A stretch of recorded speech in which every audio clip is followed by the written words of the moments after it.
Hello, good afternoon all of you. मैं आशा शर्मा आप सभी का स्वागत करती हूँ यूट्यूब चैनल बंसी क्लासेस में। तो आ जाइए सभी बच्चे, आज की जो हमारी प्रैक्टिस सेशन की जो क्लास रहेगी वो रहेगी कंप्यूटर की।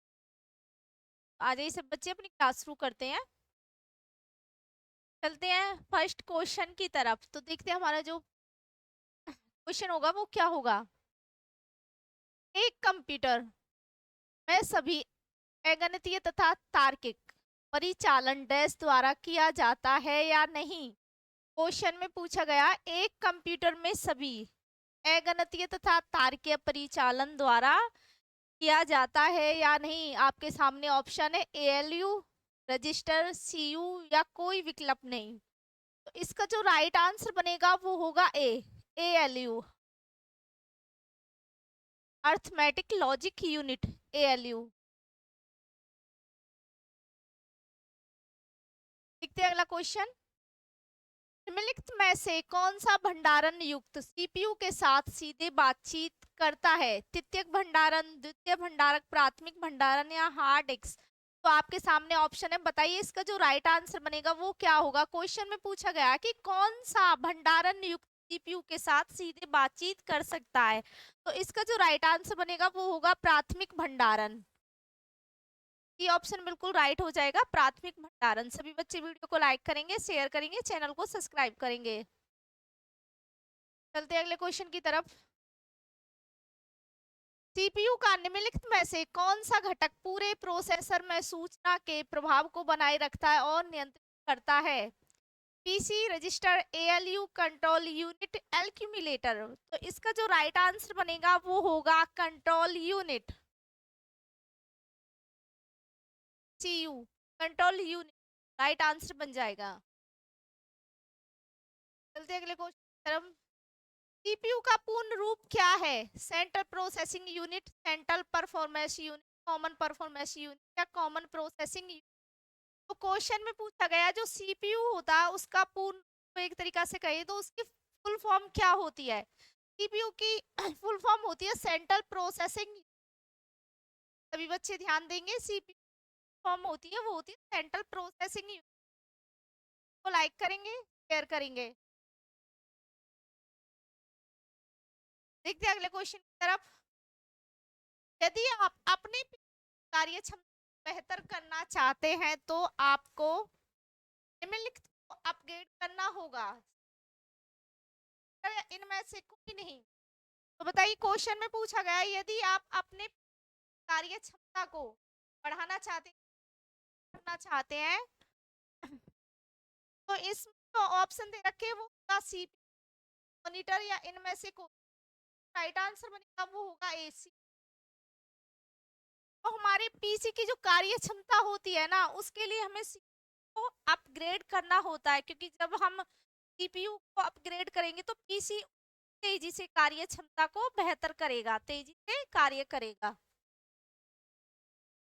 अगला क्वेश्चन।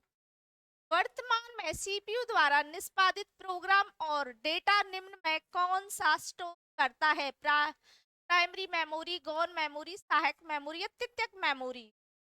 आपके सामने ऑप्शन दे रखे हैं, इसका राइट आंसर बनेगा वो होगा ए, प्राइमरी यानी प्रथम मेमोरी। ए ऑप्शन बिल्कुल जाएगा। किसी परेशानी हो तो अपनी राय जरूर कमेंट्स बॉक्स में, साथ वीडियो को लाइक करें, चैनल सब्सक्राइब करें। देखते हैं नेक्स्ट क्वेश्चन। सीपीयू द्वारा संपादित किए जाने वाले चार कार्यक्रम प्राप्त करना, उत्पादन परिणाम प्रदान करना है, कुशल परिवर्तन एवं। सीपीयू द्वारा क्वेश्चन गए जो सीपीयू के द्वारा संपादित किए जाते हैं वो चार बस कौन से है। संकल्पना, स्पष्ट करना, प्रदर्शन करना, रेगुलेट। आपके सामने जो ऑप्शन दे रखे हैं इस राइट आंसर बनेगा वो होगा बी, स्पष्ट करना। चलते हैं अगले क्वेश्चन की तरफ। निम्न में से कौन सा कार्य किसी कंप्यूटर के सीपीयू द्वारा, ध्यान देंगे, निष्पादित नहीं किया जाता। निर्देश लाना, निर्देश व्याख्या, डेटा को स्थायी रूप से भंडारित करना, डेटा प्रसंस्करण संसाधन। तो बताइए, आपके सामने ये ऑप्शन दे रखे, राइट आंसर बनेगा, सभी बच्चे ध्यान देंगे क्या होगा। क्वेश्चन पूछा गया कि निम्न में से कार्य कौन सा कार्य किस कंप्यूटर द्वारा, तो इसका जो राइट आंसर बनेगा वो होगा बी। इस व्याख्या परेशानी चाहिए। चलते हैं अगले क्वेश्चन की तरफ। निम्नलिखित में से कौन सा कार्य उस मात्रा को दर्शाता है जिसे क्रम प्रति इकाई समय में करने में सक्षम होता है? प्रभाव, लोड, थ्रेड, जवाब देने का समय, टाइम। तो आपके सामने ऑप्शन है तो सभी बताएंगे। इसका जो राइट आंसर बनेगा वो क्या होगा? राइट आंसर बनेगा वो होगा प्रभाव। ए ऑप्शन बिल्कुल राइट हो जाएगा। चलते हैं अगले क्वेश्चन की तरफ। इनपुट का आउटपुट में रूपांतरण किया जाता है किस द्वारा? क्वेश्चन अगर जो होता है वो आउटपुट में के द्वारा बदला जाता है ना? पेरिफेरल, मेमोरी, स्टोरेज, इन आउटपुट, सीपीयू। बताइए बच्चों, आपके सामने रखे ये ऑप्शन। राइट आंसर बनेगा वो क्या होगा? इनपुट का आउटपुट में रूपांतरण के द्वारा किया जाता है, तो राइट आंसर बनेगा वो होगा सीपीयू, सेंट्रल प्रोसेसर। अगला क्वेश्चन, एक हार्डवेयर डिवाइस, सभी ध्यान देंगे, डाटा को अर्थपूर्ण करता है। Protector, output device, device, program, processor. तो बताइए सब बच्चे, बताइए, आपके सामने ऑप्शन दे रखे। हार्डवेयर डिवाइस है जो डाटा को अर्थपूर्ण बदलता है, वो होता है प्रोसेसर। ऑप्शन राइट बन जाएगा, सभी बच्चे ध्यान देंगे। चलते हैं नेक्स्ट क्वेश्चन तरफ। इनपुट आउटपुट प्रोसेसिंग और स्टोरेज की क्या को की देख रेख में किया जाता है, उसे क्या कहा जाता है? Arithmetic logic unit, control unit, output, memory.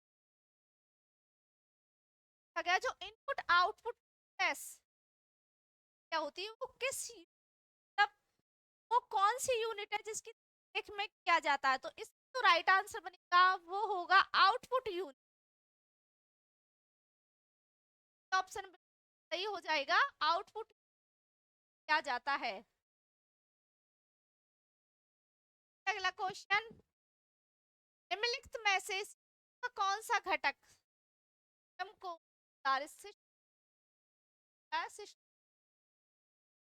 करने तक एग्जीक्यूट है?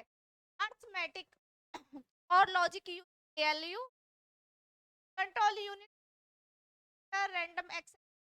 तो बताइए, आपके सामने रखे हैं, इसका जो राइट आंसर बनेगा क्या होगा? B, control unit.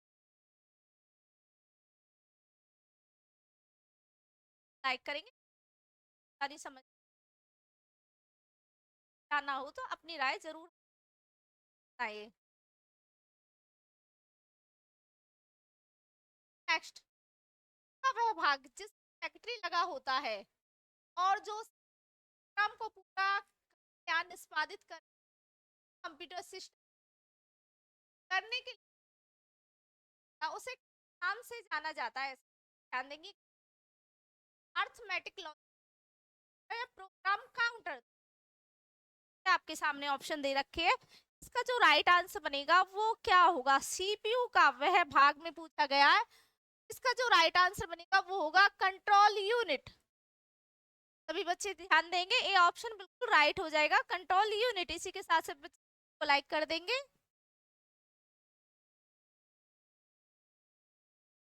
देखते हैं नेक्स्ट। कंप्यूटर में सीपीयू के 3 घटक होते हैं। Monitor, ALU, memory, control unit, ALU, memory, monitor, memory, control unit, control unit, ALU, keyboard. तो बताइए सब बच्चे, आपके सामने ऑप्शन दे रखे, जो कंप्यूटर में सीपीयू होता है ना, उसके 3 भाग कौन से होते हैं, 3 घटक कौन से होते हैं? तो इसका जो राइट आंसर बनेगा बच्चा वो होगा control unit, ALU, memory. Control, ALU, memory, 3 घटक होते हैं। सब बच्चे ध्यान देंगे, बी ऑप्शन बिल्कुल राइट हो जाएगा। चलते अगले को। कंप्यूटर के कार्य करने की गति को निम्न मात्रक में मापा जाता है। मेगाबाइट, मेगाहर्ट्ज, 16 बिट, मिली सेकेंड। तो आपके सामने ऑप्शन दे रखे हैं बच्चों, बताइए इसका जो राइट आंसर बनेगा वो होगा बी, मेगा हेटर्ज। फुल राइट हो जाएगा बी ऑप्शन। किसी परेशानी? चलते हैं अगले क्वेश्चन की तरफ। एक माइक्रो प्रोसेसर की घड़ी आवृत्ति की जाती है मिनट में, मेगा हेटर्ज में, एमआईपीएस में, नैनो सेकंड में। बताइए इसका जो राइट आंसर बनेगा वो क्या होगा। एक माइक्रो प्रोसेसर की घड़ी आवृत्ति की जाती है, इसका जो राइट आंसर बनेगा बच्चा वो होगा सी, एमआईपीएस।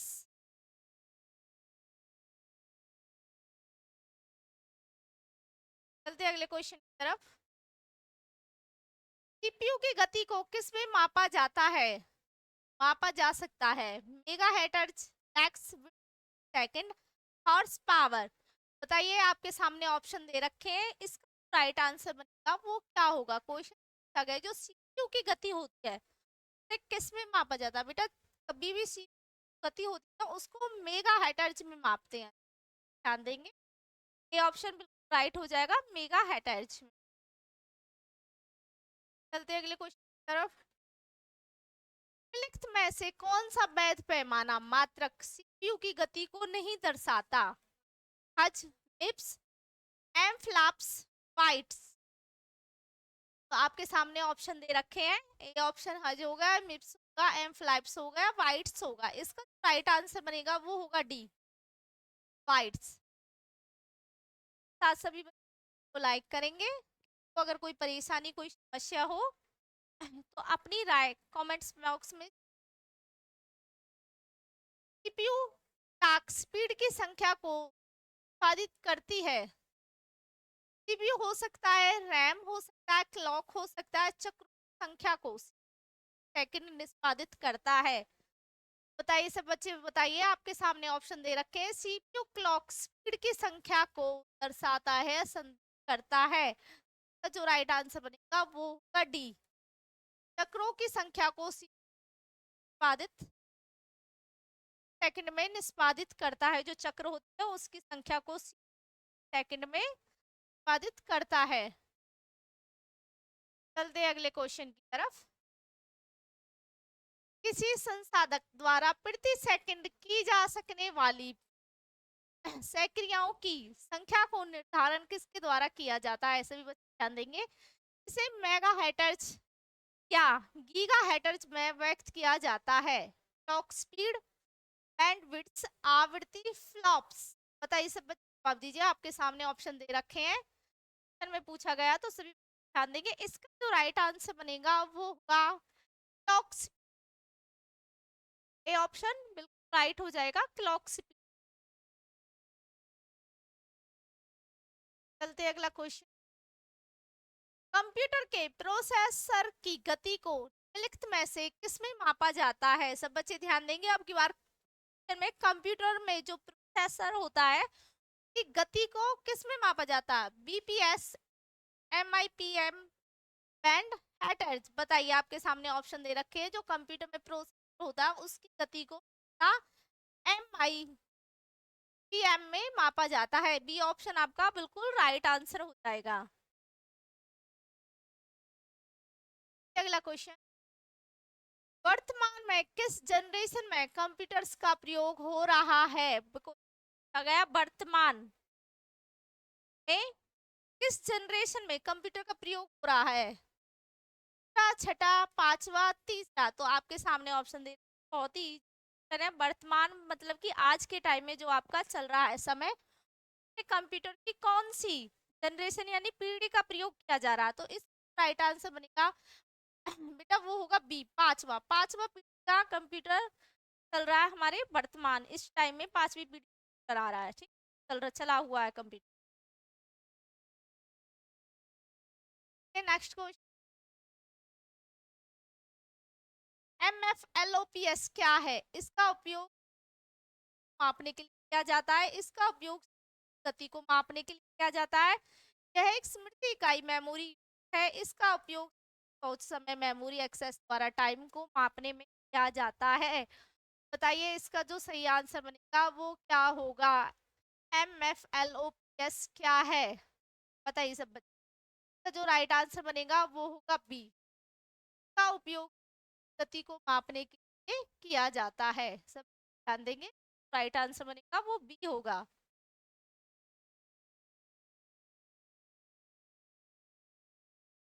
चलते अगले क्वेश्चन की तरफ। एक इलेक्ट्रॉनिक डिवाइस है जो डेटा को इंफॉर्मेशन बदलते हुए प्रोसेस करता है। प्रोसेसर, कंप्यूटर, केस, टाइल्स या इसमें से को बताइए। एक इलेक्ट्रॉनिक डिवाइस को पूछा गया जो डेटा को इंफॉर्मेशन में बदलते प्रोसेस करता है, वो क्या कहलाता है? वो होता है आपका प्रोसेसर। ये ऑप्शन बिल्कुल राइट हो जाएगा। नेक्स्ट क्वेश्चन, में से किस सीपीयू रजिस्टर में निष्पादित किए जाने वाले अगले एक्सट्रैक्शन का एड्रेस होता है? Accumulator, memory address register, memory buffer register, program counter. तो बताइए, सब बताइए, आपके सामने ऑप्शन दे रखे हैं। तो जो राइट आंसर बनेगा वो क्या होगा? तो जो राइट आंसर बनेगा वो होगा D, program counter. D option बिल्कुल राइट आंसर बन जाएगा। देखते हैं नेक्स्ट क्वेश्चन। निम्नलिखित विकल्पों में से उस यूजर इंटरफेस एलिमेंट की पहचान करें जो टिमटिमाते हुए प्रतीक या एक तीर के रूप में डेस्कटॉप पर मौजूद होता है। Shortcut icon, task bar, cursor. तो बहुत ही सिंपल क्वेश्चन है। बताइए सब बच्चे, बताइए इसका जो राइट आंसर बनेगा वो क्या होगा? आपके सामने ऑप्शन दे रखे हैं। इसका जो राइट आंसर बनेगा वो होगा डी, कर्सर। आपने देखा होगा जो कंप्यूटर की स्क्रीन होती है उस पे जो तीर का सा निशान बना हुआ होता है, जैसे माउस चलाते वो तीर का सा छोटा सा तीर की तरह का चलता है ना इधर उधर, तो उसको बेटा कर्सर बोला जाता है। सब बच्चे ध्यान देंगे।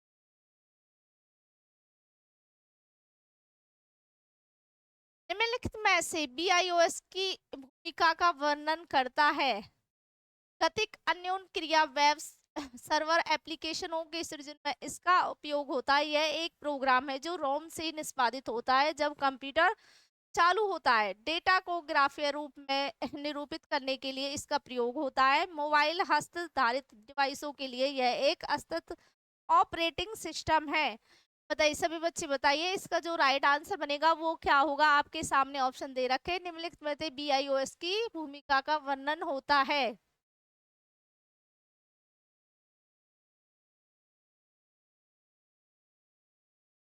तो जो राइट आंसर बनेगा वो होगा बी। यह एक प्रोग्राम है जो रोम से निष्पादित होता है जब कंप्यूटर चालू होता है। BIOS की भूमिका का काम वर्णन करता है ना। BIOS का पूर्ण रूप क्या होता है? किसी को पता हो तो बताइए। BIOS होता है, OS होता है जो होता है बेसिक इनपुट ऑपरेटिंग सिस्टम। जो फुल फॉर्म होती है BIOS की होती है बेसिक आउटपुट ऑपरेटिंग सिस्टम। ठीक है, देखते हैं नेक्स्ट क्वेश्चन। निम्नलिखित में से किस डिवाइस का प्रयोग कंप्यूटर एडेड डिजाइन ईडी जैसे एप्लीकेशनों के लिए किया जाता है? Speaker, pantograph, scanner, plotter. बताइए सब बच्चे, जवाब दीजिए। आपके सामने ऑप्शन दे रखे हैं। इसका जो राइट आंसर बनेगा वो क्या होगा? इसका जो राइट आंसर बनेगा वो होगा डी, प्लाटर।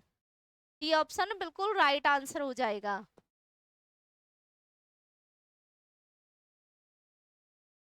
देखते हैं नेक्स्ट क्वेश्चन। कंप्यूटर संसाधक के संदर्भ में CALU का पूर्ण स्वरूप क्या है? Arithmetic logic unit, arrow logic unit, application layer unit, application layer usability. बताइए सब बच्चे, जवाब दीजिए। कंप्यूटर में CALU का पूर्ण रूप बोले तो पूर्ण फॉर्म क्या होती है? बताइए सब बच्चे, जवाब दीजिए। का जो पूर्ण रूप होता है वो होता है arithmetic logic unit. A option बिल्कुल राइट हो जाएगा, अर्थमेटिक लॉजिक यूनिट।